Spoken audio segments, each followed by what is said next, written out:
Hi friends, welcome back. Stacey Can. We are talking about processing jars today. So first thing you do is read your recipe and fill your jar with whatever foodstuffs and liquid, if it needs liquid or not. Some food, when I do tuna, I don't put liquid in here. So you have to fill your jar and measure the headspace using your headspace tool. You can use a funnel, you can use a ladle if you want. Sometimes you're just pouring hot water into it when you're doing low acid foods. I'm using carrots as it's easy to see. Use your headspace tool to measure the amount of liquid or food items in the jar. Check your recipe there. Use your chopstick and you can go around and remove the bubbles from the jar, as many as you possibly can. More on that later.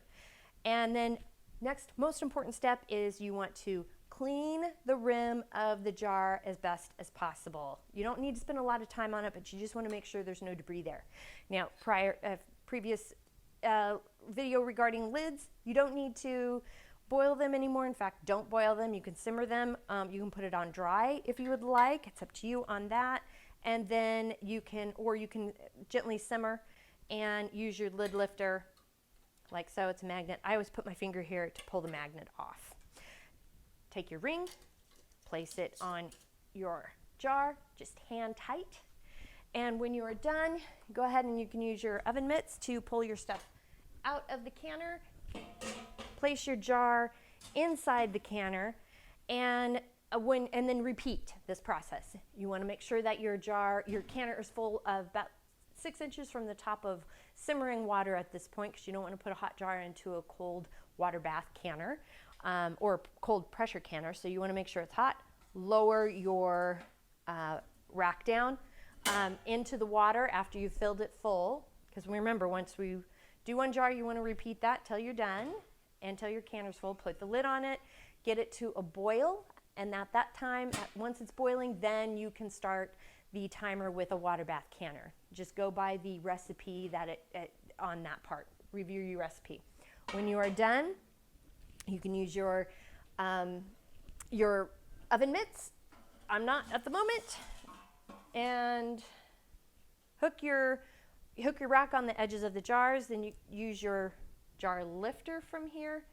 Gently pull it out of the canner and set it on a towel-covered spot in your kitchen, like a counter, or if you have a table or something, you want to put it in a draft-free room as much as possible while it cools.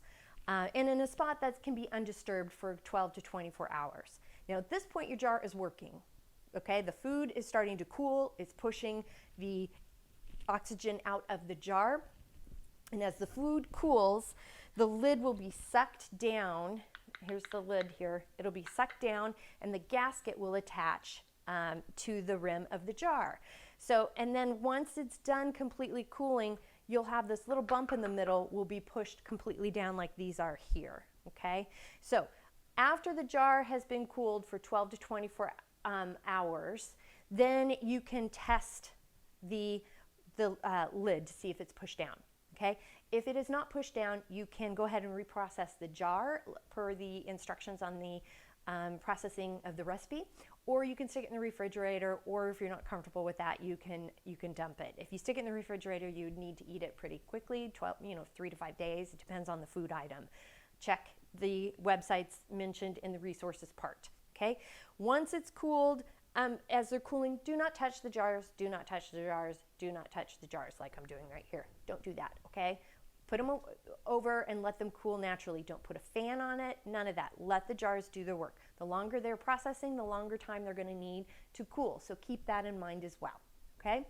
Now, when we're done here, then you can remove the rings and clean everything and you're good to go. So if you have any questions, by all means, you can check the show notes for details. You can like and subscribe my page, but you can also reach out to me on Facebook at Stacey Can. You can @ me at Instagram at Stacey Can. Check out my website at www.staceycancan.com, or you can email me info@staceycancan.com. Next up, we will be bubbling.